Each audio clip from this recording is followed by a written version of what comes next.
Hello बच्चों, क्या हाल चाल हैं। तो आज हम लोग आ चुके हैं एक और नए धमाकेदार सीरीज़ के साथ केमिस्ट्री का chapter number 2 structure of atom.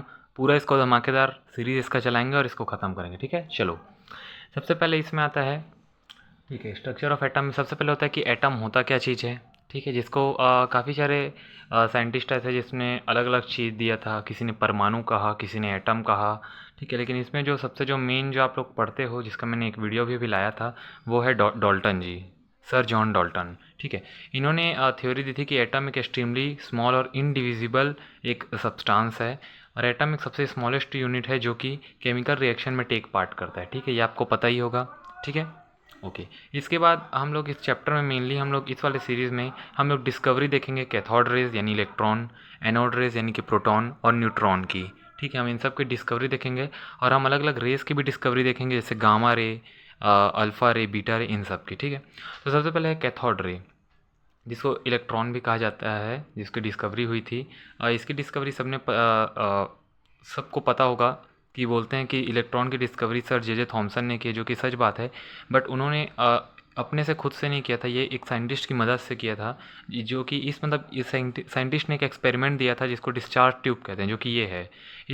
इनका नाम है विलियम क्रॉक्स। ये अकेले नहीं थे, इनके साथ एक दो और साइंटिस्ट थे, बट उन लोग का नाम नहीं लिया जाता, ये मेन थे थोड़े, तो इनका नाम लिया जाता है। ठीक है, तो इनके द्वारा ये डिस्कवर होता था और इसको यूज़ करके जो हमारे जी सर जे जे थॉमसन है, उन्होंने ये डिस्कवर किया था। ठीक है, तो इसमें देखिए मेनली इसमें हो क्या रहा है कि एक इस तरीके का एक डिस्चार्ज ट्यूब बना दिया गया है, कैसे गोल टाइप का, जहाँ पर यहाँ वैक्यूम निकलने के लिए जगह है और यहाँ पर दो इलेक्ट्रोड लगा दिए हैं। ठीक है, इलेक्ट्रोड, और इसको एक 10,000 वोल्ट की पावरफुल बैटरी से कनेक्ट कर दिया गया है, जिसका इधर इसका नेगेटिव है कैथोड और इधर इसका पॉजिटिव है एनोड।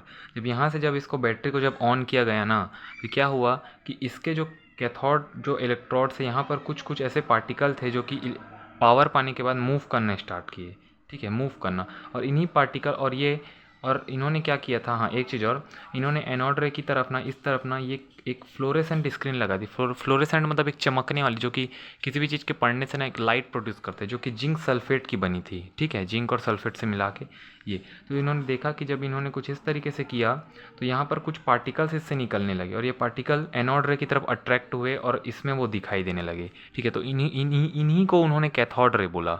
ठीक है, अब इन्हीं को उन्होंने कैथोड रे बोला या फिर इन्हीं को उसने इलेक्ट्रॉन भी कहा। ठीक है, अब इसकी हम कुछ प्रॉपर्टीज़ जानते हैं, वहाँ पर हमें समझ आएगा कि इसके बेस पे इन्होंने क्या क्या इसके अलग अलग तर्क या फिर क्या क्या अलग अलग चीज़ें बताई थी। ठीक है, तो सबसे पहला बताया था कि cathode ray travel in straight line, ये एक स्ट्रेट लाइन में ट्रैवल करते हैं। ठीक है, एकदम सीधी सीधी लाइन में। ओके, सेकंड है कि नेगेटिव चार्ज कैरी करते हैं। हम नेगेटिव चार्ज क्यों, देखिए, क्योंकि ये देखिए नेगेटिव वाले यानी कि कैथोड जो इलेक्ट्रोड है जिसमें नेगेटिव चार्ज दिया गया था बैटरी के द्वारा, उधर से निकल के पॉजिटिव की तरफ अट्रैक्ट हो रहे। तो आपको पता है कि नेगेटिव पॉजिटिव की तरफ ही अट्रैक्ट होकर नेगेटिव नेगेटिव की तरफ तो अट्रैक्ट नहीं होता, रिपेल होता है, उसको ढकेलता है, इसलिए बोला कि नेगेटिव चार्ज है। ठीक है, इट डिफ्लेक्टेड बाय मैग्नेटिक और इलेक्ट्रिक फील्ड। अगर हम लोग इस डिस्चार्ज ट्यूब के इस पार, अगर यहाँ पर मैं एक मैग्नेटिक अगर मैं फील्ड चालू कर दूँ ऊपर और नीचे, ठीक है, तो क्या होगा, ये डिफ्लेक्ट हो गया, यानी कि कुछ ऊपर या नीचे ऐसा होगा। या मैं यहीं पर इलेक्ट्रिक फील्ड स्टार्ट करूँ दोनों में, तो क्या होगा, डिफ्लेक्ट, यानी कि कहीं ऊपर है, मतलब स्ट्रेट लाइन से भटकेगा अपने जगह से कुछ ना कुछ ऊपर नीचे, है ना, तो इसलिए। ठीक, इट प्रोड्यूसेस हीटिंग इफेक्ट, और ये जो इलेक्ट्रोड है जब ये लोग पास करते हैं तो हीटिंग इफेक्ट भी लोग बहुत ज़्यादा प्रोड्यूस करते हैं कि हीट होते हैं। ठीक है, अब सेकेंड है it produces x ray when strikes on hard metal. जैसे अगर मान के चलो कि इस डिस्चार्ज ट्यूब के बीच में अगर यहाँ पर एक हार्ड मेटल, कोई भी मेटल रख दूँ, जैसे कि मैंने यहाँ पर सपोज करो मैंने कॉपर रख दिया। ठीक है, कॉपर कॉपर, तो जैसे ही यहाँ पर ये रे इसमें पड़ेगा ना, तो यहाँ से एक रे निकल, जैसे ही कैथोड रे इसमें टकराएगा तो एक और रे जनरेट करेगा, जिसको एक्सरे बोलते हैं, जिसको सब लोग जानते ही होंगे। ठीक है, ये था।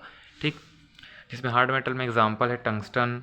ठीक है, और कॉपर और सो ऑन, बहुत सारे ऐसे और भी एग्जांपल है, मैंने सिर्फ यहाँ कुछ लिखे हैं। ठीक, it also causes ionization of gas. अब आयोनाइजेशन क्या होता है, आयोनाइजेशन कहने का मतलब है कि अगर इसके बीच में कुछ कुछ अगर गैस अगर पार्टिकल्स अगर आ जाएँ तो क्या करेगा, उससे टकरा के उसको आयोनाइज कर देगा। आयोनाइजेशन कहने का मतलब है बेटा, किसी भी आइसोलेटेड गैस से एक इलेक्ट्रॉन को निकालने के लिए या किसी भी आइसोलेटेड एटम से एक इलेक्ट्रॉन उससे निकालने के लिए जितनी एनर्जी यूज़ होती है उसको आयोनाइजेशन कहते हैं। मतलब वो आयोनाइज कर सकता है गैस को, मतलब गैस को पूरी तरीके से तोड़ सकता है, उससे इलेक्ट्रॉन रिमूव कर सकता है, इसकी भी ये पावर रखता है। और लास्ट है, it poses very high penetration power. Penetration power कहने का मतलब है कि छेदने की या फिर काटने की क्षमता, काटने की पावर। अगर इसके आगे का आप लोग कुछ रख दोगे ना तो इसमें इतना ज़्यादा पावर, मतलब बहुत ज़्यादा पावर है कि ना उसको काट के निकल जाए ये रे। ठीक है, ये होता है। ठीक, अब इसके बारे में और भी कुछ देखते हैं। इसके बाद आया बेटा हमारा सर जे थॉमसन का यहाँ से स्टार्ट हुआ, जहाँ पर इन्होंने जो कैथोड रे है या फिर जो इलेक्ट्रॉन है उसका चार्ज, मास और इसका E/m रेशियो यहाँ पर उन्होंने फाइंड किया। ठीक है, ये उन्होंने एक एक्सपेरिमेंट किया था यहाँ पर, जिसमें उन्होंने यहाँ पर एक फ्लोरेसेंट स्क्रीन लगा दी थी, यहाँ पर 2 कैथोड यहाँ पर प्लेट्स लगा दिए। ठीक है, और इसमें भी सेम ही वही चीज़ ही किया गया, कुछ खास नहीं किया गया, सेम प्रोसेस यहाँ भी अप्लाई किया गया कि इस तरीके से यहाँ रे भेजेंगे तो ये अलग अलग जगह। अब देखो यहाँ पर अलग अलग डिफ्लेक्ट हो रहे हैं। ठीक है, जैसे कि यहाँ पर इन्होंने इलेक्ट्रिक फील्ड लगा दिया और इसके ना जस्ट परपेंडिकुलर मैग्नेटिक फील्ड, जैसे ये इलेक्ट्रिक फील्ड है ऊपर नीचे, तो एक यहाँ पर यानी ऊपर की तरफ मैग्नेटिक फील्ड और पीछे की तरफ भी एक मैग्नेटिक फील्ड। तो क्या हुआ, इसमें अलग अलग चीज़ हुई। जब इन्होंने इलेक्ट्रिक फील्ड को सिर्फ ऑन किया, ठीक है, तो क्या हुआ कि ये जो रे है ये डाइवर्ट होकर मतलब फ्लोरेसेंट स्क्रीन पर ये इस पॉइंट पर गया, जिसको इन्होंने ए कहा। जब मैग्नेटिक फील्ड ऑन किया गया सिर्फ, तो क्या हुआ कि जो रे है वो फ्लोरेसेंट स्क्रीन पर गई, हिट करी पॉइंट सी पर यानी यहाँ पर। और जब इन्होंने दोनों को एक साथ ऑन किया तो क्या हुआ कि ये पॉइंट बी पर गई, या तो दोनों को अगर ऑफ कर दिया तो ये पॉइंट बी पर गई। ठीक है, तो ये इन्होंने, और इस एक्सपेरिमेंट का एक और इन्होंने एक्सपेरिमेंट किया था, इन दोनों के कॉम्बिनेशन से इन्होंने इसके अलग अलग, मतलब देखिए इनको भी कुछ इंपॉर्टेंट यहाँ से कुछ चीज़ें निकली, जैसे कि मैग्नीट्यूड इसके डेविएशन के, मतलब जितना ज़्यादा मैग्नीट्यूड होगा यानी कि जितनी ज़्यादा आपकी इलेक्ट्रिसिटी की वैल्यू आप बढ़ाएंगे यहाँ से बैटरी की, उतना ज़्यादा ये डिफ्लेक्ट करेगा। ठीक है, जितना ज़्यादा इलेक्ट्रिक होगा उतना ज़्यादा डिफ्लेक्शन होगा, यानी कि जितना जितना हाई ये इलेक्ट्रिक जो फील्ड होगा या जितना हाई मैग्नेटिक फील्ड होगा उतना ज़्यादा ये डिफ्लेक्ट करेगा, या उतना ज़्यादा ये मुड़ेगा, इसका रास्ता बदलेगा। ठीक है, और जितना कम इसका मास होगा उतना ज़्यादा डिफ्लेक्शन होगा। ठीक है, अगर मास कम होगा तो डिफ्लेक्शन हाई होगा। ये इंपॉर्टेंट कुछ पॉइंट्स है। अब यहाँ पर बेटा ये पॉइंट बिल्कुल आप लोग रट लो, याद कर लो, लेकिन करना पड़ेगा कि इसका चार्ज क्या होता है, इसका मास क्या होता है, E/m रेशियो क्या होता है, E/m/e रेशियो। ठीक है, और E/m/e रेशियो क्या होता है, चार्ज तो होता है -1.6 इंटू 10⁻19 कुलाम, क्योंकि चार्ज का ऐसा यूनिट होता है कुलाम। मास इसका होता है 9.1 इंटू 10⁻31 kg। इसका E/m/e रेशियो, जो कि अधिकतर पूछता नहीं है, लेकिन ये E मतलब होता है चार्ज। ठीक है, और यहाँ पर ठीक है, ये E मतलब होता है चार्ज, जो कि चार्ज को ऊपर लिखे, और E/m रेशियो कुछ इस तरीके से यहाँ पर फाइंड होता है। ठीक है, जिसका 1.75 इंटू 10⁻11 कुलाम पर कीजिए। ये नहीं पूछता कि कैसे डिस्कवर हो, कैसे फाइंड हुआ, इंपॉर्टेंट इसके सिर्फ वैल्यू पूछे जाते हैं। ठीक है, अब हम लोग देखते हैं एनोड रेस को। अब तो बच्चों, अब हम लोग एनोड रे पढ़े देखो, अगर आप कैथोड रे अच्छे से समझ गए ना तो आप एनोड रे को चुटकी में समझ सकते हैं, क्योंकि देखो इसमें भी सेम डिस्चार्ज ट्यूब का ही यूज़ किया गया है, बस अंतर ये हो जाएगा। और हाँ, इसको गोल्डस्टीन जी ने दिया था, ये भी नाम आपको याद रखना बहुत ज़रूरी है।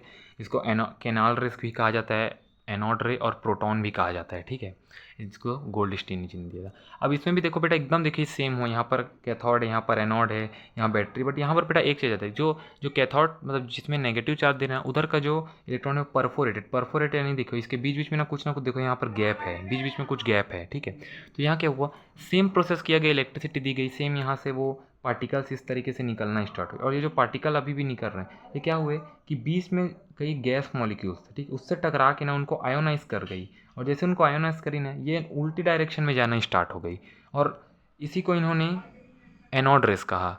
अब यहाँ पर आप इसकी प्रॉपर्टीज़ खुद निकाल सकते हैं। ये उल्टा जा रहा है यानी कॉमन सी बात है, नेगेटिव की तरफ अट्रैक्ट हो रहा है, यानी इसके पास पॉजिटिव चार्ज होगा, हाँ कि ना। ठीक है, तो इसी को इन्होंने प्रोटॉन कहा उसके बाद। ठीक, इसकी भी प्रॉपर्टीज़ देख लेते हैं। इसकी भी सेम है कि ये भी स्ट्रेट लाइन में ट्रैवल करता है। ठीक है, it cast shadow of object in placed in their path. अगर आप इसके पाथ में, यानी कि जैसे यहाँ पर अगर मैं कोई चीज़ रख दूँ तो ये क्या करेगा, इसकी शेडो बनाएगा, क्योंकि एक तरीके से ये लाइट रहेगा तो इसकी शेडो बनाएगा इसके पीछे तरफ, जस्ट इसके इस तरीके से, जो कि कैथोड रेस भी करती है, बट ये उतना इंपॉर्टेंट पॉइंट नहीं था इसलिए मैंने उसमें नहीं डाला। ठीक है, ये पॉजिटिव चार्ज कैरी करती है, क्यों आपको पता है। ये भी सिमिलरली इलेक्ट्रिक और मैग्नेटिक फील्ड में डिफ्लेक्ट होगी।